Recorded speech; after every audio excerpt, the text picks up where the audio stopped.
We as mothers who have had our children taken from us in horrific ways, violent ways, by those that are supposed to protect us, we bond together and we stay strong together. Welcome to The Mothers, a podcast that centers the voices of women from across America whose children were killed by police. I'm Nico Georgiadis of Unicorn Riot. And I'm independent journalist Georgia Ford. This is episode 3, featuring Yolanda McNair, the mother of Adaisha Miller. My daughter was a beautiful person who just loved life, and anybody she met became her friend. The story of Adaisha is heartbreaking. She was an innocent young lady who was killed in an alleged accident by an officer while at his house party in Detroit. My daughter is Adaisha Miller. She was 24 years old, actually 24 years, 364 days old when she was killed by a Detroit police officer who was off duty. She was at a party at his house. She was just out celebrating her upcoming birthday, and it ended in her death. Depending on which statement you want to believe from the witnesses, 12 minutes, 15 minutes, or 45 minutes after she arrived, she was dead. The Detroit police officer sat at a desk for 2.5 months. There was no repercussions for what he did, no real investigation done. They tried to put all the blame on my daughter, going so far as to just stop short of saying that she shot herself with his weapon, which was physically impossible. My daughter had no gunshot residue on her hands, her wound track, or her clothing. They never checked the officer for anything, drugs, alcohol, or gunshot residue. They didn't take his clothing that night. They didn't even take his statement that night. She went to the party. She was invited by a couple of young ladies that she knew, or thought she knew. Like I said, she was just out celebrating her life. You know, looking forward to turning 25 and starting her career, and she never got that chance. It was his house, his party. Why he had a service weapon on him. Detroit police officers can carry a weapon while they're off duty, but why he had a service weapon on him, I don't know, considering that the party had children at it, family, friends, and co-workers. Why did he feel the need to have his weapon at his own party? There's plenty of people there to help him deject anybody he needed to. My daughter, if they didn't want her there, it was no big deal. She was in walking distance of relatives. Plus, she had 2 cell phones on her, which ironically came up missing after she was shot. No peace! No peace! No peace! You've been listening to Yolanda McNair speak about her daughter Adaisha, who was killed in 2012 by Detroit police officer Issac Parrish while in his home. She would have turned 25 years old at midnight. It's hard to hear a lot of times these mothers recount their stories, and the story of Adaisha is really rare. A lot of times these stories have different elements, and Adaisha's doesn't have some of those elements. Big part of that is because, Georgia, she was a woman. Yeah. And women are 20 times less likely to be killed by police. That's right. Since 2012, at least 500 women were reported as killed by police in America. And when they do, it rarely gets media attention. During that same time, at least 9,700 people in this country were killed by police, and that's just the reported numbers. Many of the killings are mislabeled, and oftentimes what we found in our research, Nico, is that they can go unreported altogether. Mm-hmm. And some more of the high-profile killings recently have been Breonna Taylor, Corinne Gaines, but there's so many stories of daughters, sisters, mothers, aunts, and grandmothers that we've really never heard of. She, Adaisha, was dancing with the officer, and she was killed from his holstered gun. It was claimed an accident by the city, and no one has been held accountable for her death. The city of Detroit did a piss poor example of a investigation. They drug it out till the city went into bankruptcy, closed my daughter's case, well, suspended the case, and then the prosecutor closed the case with no explanation. Cleared the officer of all wrongdoing without any investigation being completed, no proof of their findings provided to this day. And Nico, one of the things that we typically do when we meet mothers is ask them, they've endured this huge loss, this tragedy, but somehow they find a way to turn their pain into power, as the case was for Yolanda. It makes me, as a mother, want to go up in there and, become a bull in a china shop. But I have to think about what the legacy for my daughter is. And it can't be that they worry more about the people I went after than the fact that they took her away from us. So in light of that, I started this organization, Protect Our Stolen Treasures, better known as P.O.S.T. It's comprised of myself and other members who have lost their loved ones to police murder. Myrtilla Jones, her granddaughter was Ayanna Jones, 7 years old, asleep on the couch. Police officer shot her in the head. Kevin Kellum, his son was shot to death in front of him. And Kimberly Davis, her son was killed by an Ohio State trooper days before his daughter was born. But I fight for families all around the country.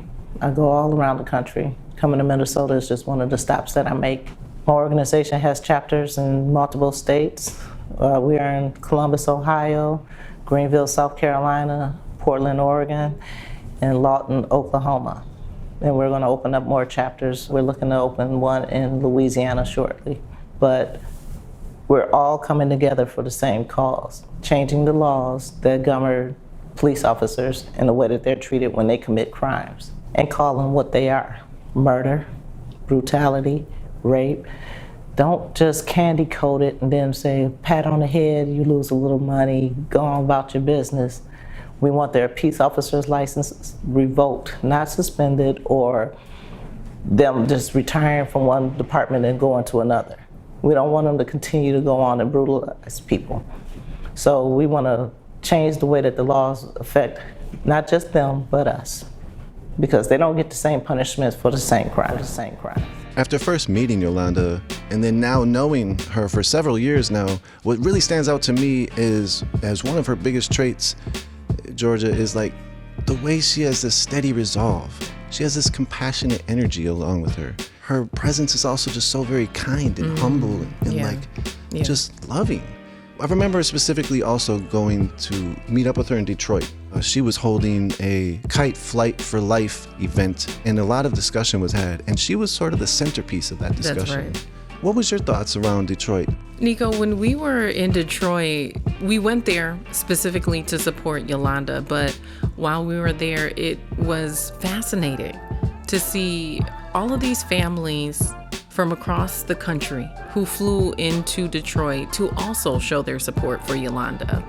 And when we met Ayanna's grandmother and we learned the story about her grandbaby who was killed inside her home, right?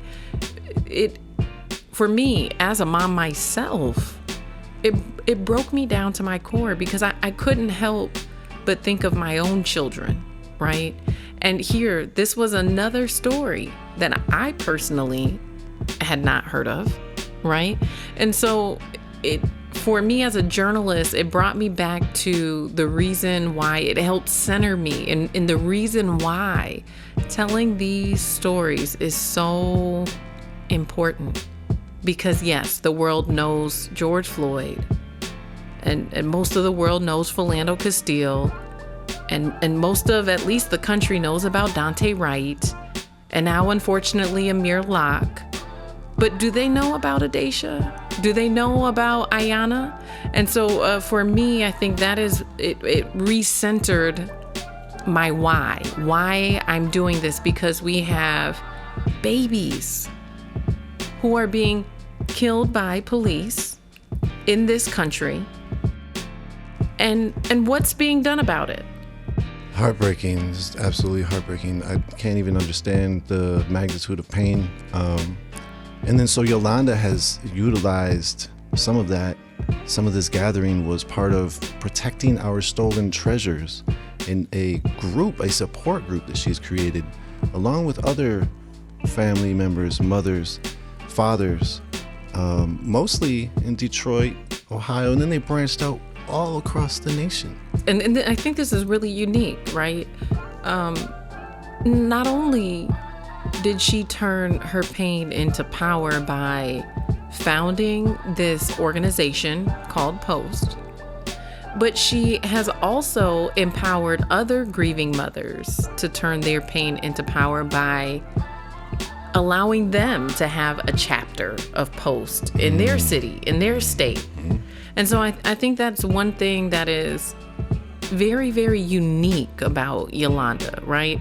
Because we've covered other organizations that have been founded in honor and in support of a child who had been killed by police. But in this instance with Yolanda, I think she's the only mother that we've met who has activated her organization across the country. And so I think it speaks volumes to the leadership that Yolanda has, the heart that she has, and how not only has she transformed her pain into power, but she's uniquely positioning other moms to do the same. And it's been a beautiful journey to follow. You know, protecting our stolen treasures P.O.S.T, Yolanda is standing there when she's talking to us with mostly every single time we talk to her outside of a banquet setting. She has a P.O.S.T shirt on of some sort, and she's wearing pins of Adaisha Miller, and she speaks of her daughter just like incredibly kind words. My daughter was a good hugger. She had a beautiful smile, lit up a room. And the fact that her outlook on life was that it's the best thing. You know, no matter how hard something was, she always saw the upside. It wasn't a doom and gloom kind of person. You know, she loved learning things. She was learning how to play the guitar when she was killed. She used to write poems and haikus. We loved a lot of the same things. You know, favorite color, favorite foods, same kind of movies and books. So I just missed that companionship I had with my daughter, and the fact that we had a good relationship that surpassed the mother-daughter frame, where we were just people with each other. You know, her siblings miss her because she was the eldest. She has 2 nephews and a niece who have never met her but love her like they know her because of the stories that their parents tell, their cousins. It's a matter of completeness that's no longer. My family circle is no longer complete.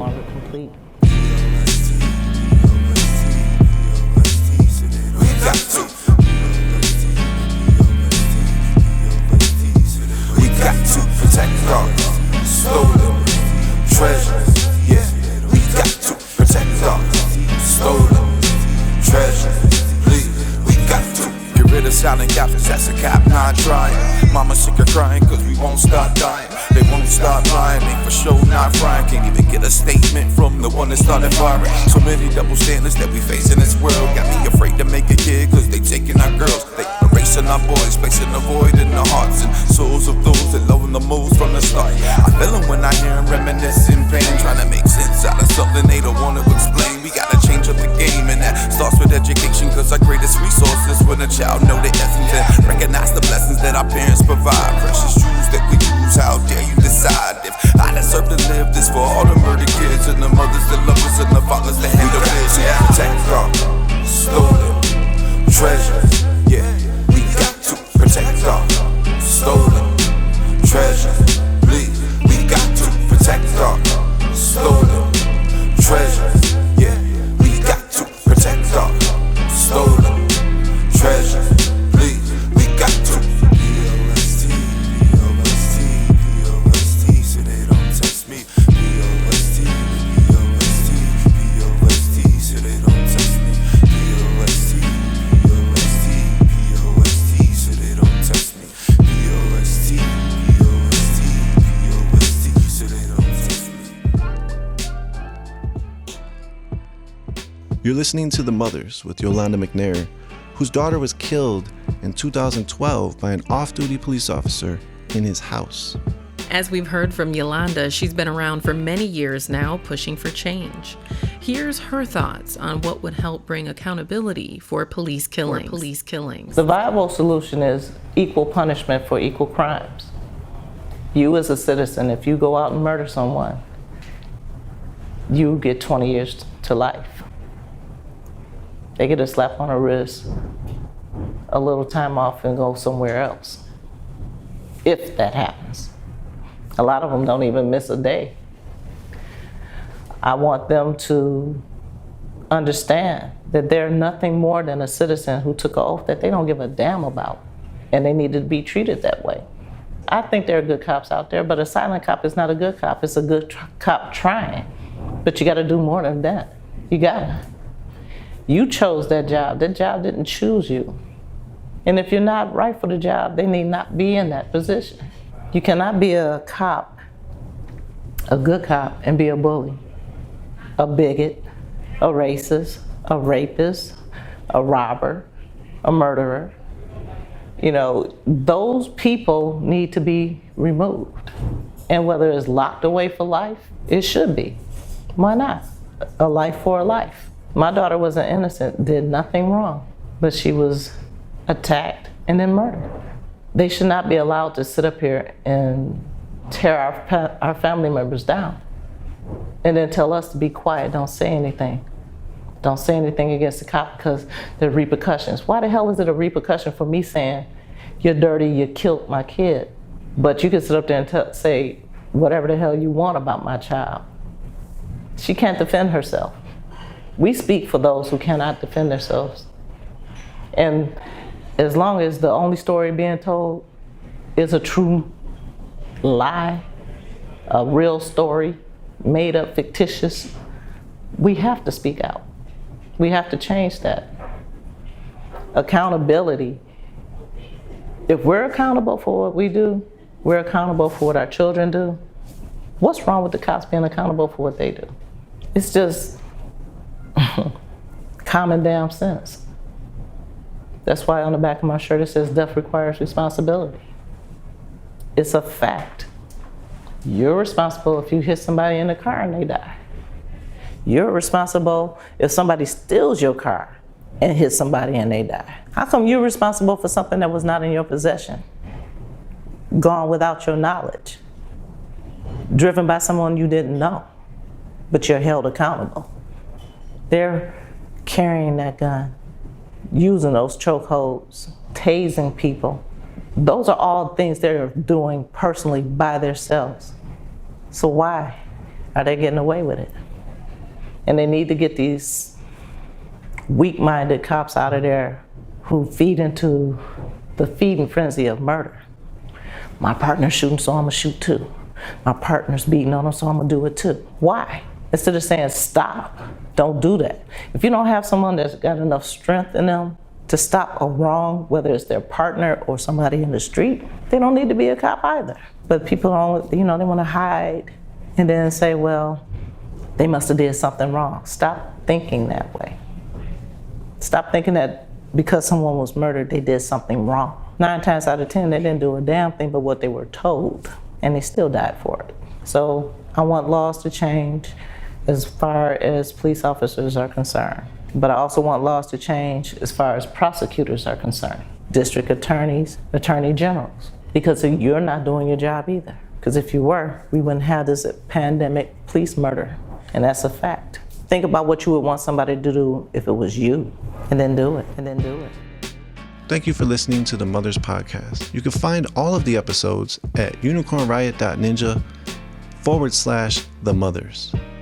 And to find out more about my work as an independent journalist, head over to my website, georgiafort.com. And you can follow my work, Nico Georgiadis, at Mr. Nico G on social media and nicog.work. Audio recording and engineering by Malcolm Wells. You can find my work at stonywells.com and at stonywells on social media, STONYWELLZ. What up? This is Longshot, and I provided the raps for the Mothers Podcast. You can support me and my work at mclongshot.com. Peace. My name is Tariq Thornton. I help edit and produce along with DJ Skiz for Different Worlds Music Group. Peace. My name is DJ Skiz. I made all the beats as well as did the mixing and editing of the Mothers Podcast. You can check me out on social media at DJ Skiz, DJ SKIZZ, or at djskizbeats.com. You could also follow Unicorn Riot across social media platforms and find our work at unicornriot.ninja. Unicorn Riot is a 501c3 educational nonprofit media organization dedicated to engaging and amplifying the stories of social and environmental struggles from the ground up. Support our work at unicornriot.ninja/donate.